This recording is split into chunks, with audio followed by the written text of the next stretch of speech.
Hey everybody, Nick Espinosa, your chief security fanatic here, and today we are talking about Hong Kong because Google, Twitter, and Facebook are threatening to pull out of Hong Kong, and here's what you need to know. Now, this is coming from various sources. I think this is interesting, and I've got a lot of thoughts on this. Now, major tech companies Google, Facebook, and Twitter have warned that if Hong Kong's privacy regulations are changed, these companies may no longer be able to offer their services in that Chinese territory. The warning was issued in a letter from the Asia Internet Coalition, or AIC, which includes all three companies as well as Apple, LinkedIn, and others as members, not to mention some other large companies as well. Now, proposed changes to Hong Kong's privacy laws could subject individuals to quote-unquote severe sanctions, according to the letter sent on June 25th to the territory's privacy commissioner for personal data, Ada Chung Lai Ling, without specifying what those sanctions would be.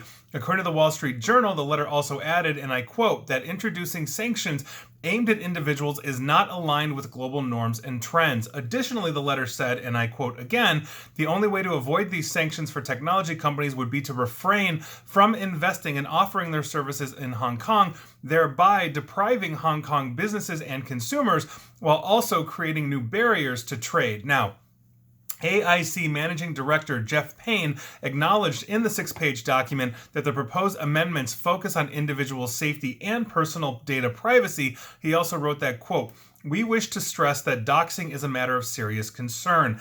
Additionally, the letter said that any anti-doxing law, quote, must be built upon principles of necessity and proportionality. The planned modifications have also sparked worries among rights groups, and the new amendments are called broad and vague. Michael Castor, Asia's digital program manager for Article 19, the publication, basically it's a press freedom group, said, and I quote, what we see with these changes is that they clearly fail to meet this three-part test, and in going after tech companies, in going after social media platforms or hosts of the potentially offending content, what the law proposes to do is to violate a very fundamental norm called intermediary liability principle, which would not hold the hosts of this third-party content accountable for what users might put online. With the enactment of the Beijing Designed and Backed National Security Law last year, Hong Kong authorities have intensified their campaign on opposition and dissent. Over 10,000 individuals have been arrested as a result of these protests, including at least 128, including journalists and politicians,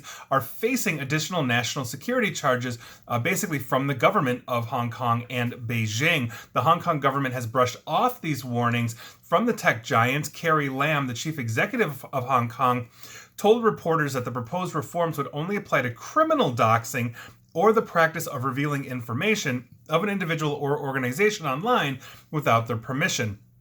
During the Hong Kong protests in 2019, the practice was called into question after the personal data of police officers was leaked online. Some of the police's homes and their children's schools were also revealed, obviously putting them and their families in danger. This is a complete mess.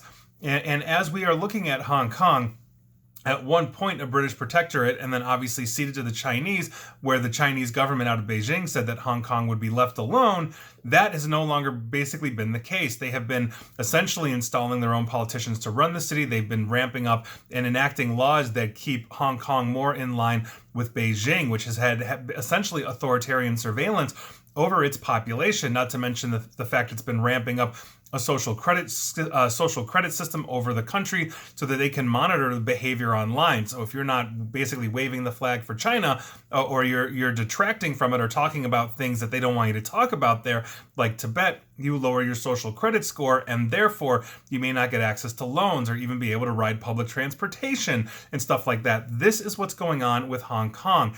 Google, Twitter, and Facebook saying they're going to leave. Yeah, I can see Twitter doing that. Facebook would love to have a presence in China, but they've never really been able to crack that nut. Google, though, with Android, has had a complete history of kowtowing to the Chinese government, whether it's basically creating a censored search engine for them. There's also Project Dragonfly for Android that created a very censored and surveillance-heavy search engine for a mobile phone that the government would issue or order into all Android phones in China.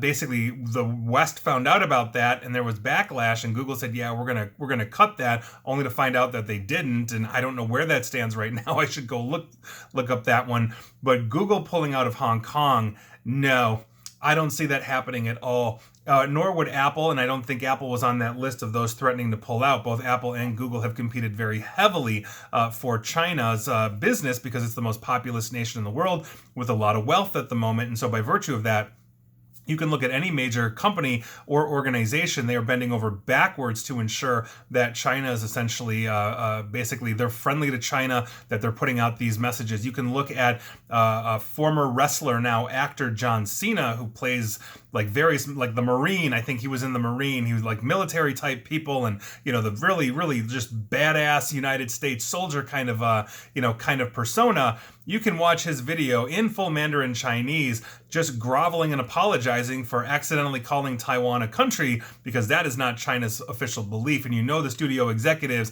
that were trying to get whatever movie he's in out there in China basically said, you're going to do this or you're done.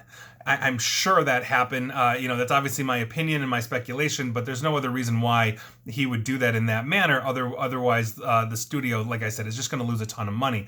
So to see these companies pull out because Hong Kong is going the way of Beijing, I think is a fool's errand. Twitter has nothing to lose.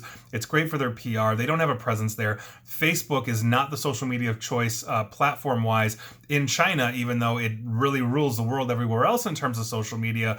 And so Facebook really doesn't have much to lose already by pulling out of Hong Kong. But Google, no way. I'll put money on that. And we'll see what happens. And please like, share, follow me here on Facebook and Twitter at NickAESP, which apparently both will pull out of Hong Kong if this stuff keeps happening. Or follow me on YouTube, which is owned by Google, which will not pull out of Hong Kong. I put money on that. And as always, stay safe, stay online, and please stay private. Thanks, everyone.